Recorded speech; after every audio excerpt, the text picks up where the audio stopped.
ഇന്നത്തെ സാഹചര്യത്തിൽ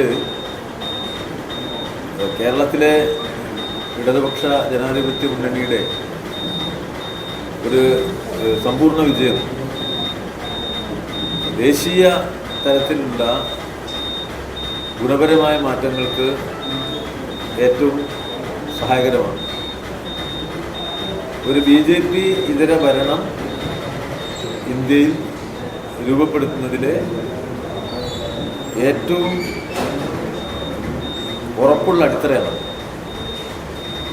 ഒരു കാരണവശാലും സംഘപരിവാർ ശക്തികൾക്ക് സ്വാധീനിക്കാൻ കഴിയാത്ത MP-മാരായിരിക്കണം തിരഞ്ഞെടുക്കപ്പെടേണ്ടത്. അത് ദേശീയമായിട്ട് തന്നെ വലിയ പ്രാധാന്യമുള്ള ഒരു ഘടകമാണ്.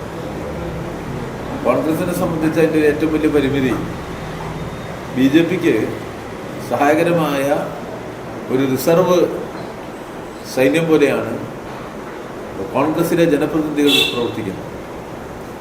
ഈ അടുത്ത ദിവസം നടന്ന രാജ്യസഭാ തെരഞ്ഞെടുപ്പിൽ ഉത്തരേന്ത്യയിലെ ഏക കോൺഗ്രസ് ഭരണമാണ് ഹിമാചൽ പ്രദേശിലുള്ളത്. ആ ഭരണം തന്നെ അസംബ്ലി തെരഞ്ഞെടുപ്പിന് മുമ്പ് ഇല്ലാതാകുമോ എന്ന ആശങ്കയുണ്ടാക്കിയ തെരഞ്ഞെടുപ്പ് ഫലമാണ് രാജ്യസഭയിൽ അവിടെ ഉണ്ടായത്.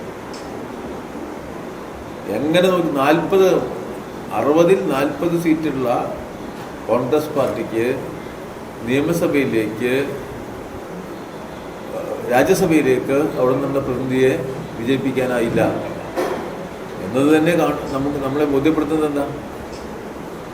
BJPക്കെതിരായ കർക്കശമുള്ള നിലപാടിൻ്റെ അഭാവം, കോൺഗ്രസ് പിന്തുടരുന്ന മൃദു ഹിന്ദുത്വം ആ പാർട്ടിയെ അപകടത്തിലാക്കി എന്നുള്ളത്.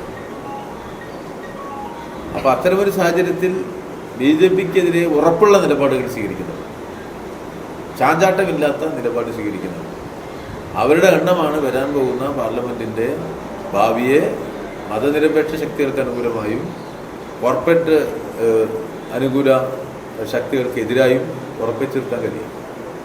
അപ്പോൾ അതുകൊണ്ട് ഇടതുപക്ഷത്തിൻ്റെ വലിയൊരു വിജയം ഉറപ്പിക്കേണ്ട തെരഞ്ഞെടുപ്പാണിത് എന്ന പൊതുബോധ്യം കേരളീയ സമൂഹത്തിനുണ്ട്. ഇടതുപക്ഷ ജനാധിപത്യ മുന്നണിയുടെ എല്ലാ സ്ഥാനാർത്ഥികളെയും വിജയിപ്പിക്കുന്ന ഒരു ജനവിധിയെ രൂപപ്പെടുത്താനാണ് ഞങ്ങൾ പരിശ്രമിക്കുന്നത്. അതോടൊപ്പം കേരളത്തിലെ UDF MP-മാർ കേരള ജനതയോട് കാണിച്ച വലിയൊരു വഞ്ചനയുടെ പശ്ചാത്തലത്തിൽ കൂടിയാണ് ലോക്സഭാ തെരഞ്ഞെടുപ്പ് നടക്കുന്നത്.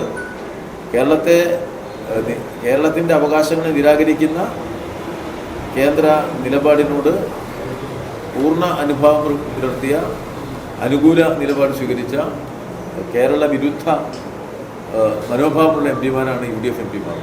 അത് കേരളത്തിലെ ജനങ്ങളിപ്പോൾ തിരിച്ചറിഞ്ഞിട്ടുണ്ട്.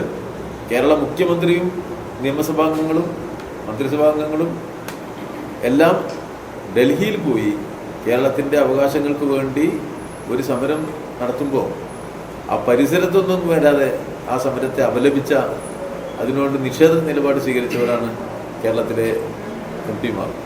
അപ്പോൾ അവരാരുടെ കൂടെ എന്നതും പ്രസക്തമാണ്. അതുകൊണ്ട് തന്നെ ജനങ്ങൾ ഈ തെരഞ്ഞെടുപ്പിനെ UDF-നെതിരായ വിജയത്തിന് പൂർണ്ണമായി ഉപയോഗപ്പെടുത്തുമെന്ന വിശ്വാസമാണ് ഇടതുപക്ഷ ജനാധിപത്യ മുന്നണിക്കുള്ളത്.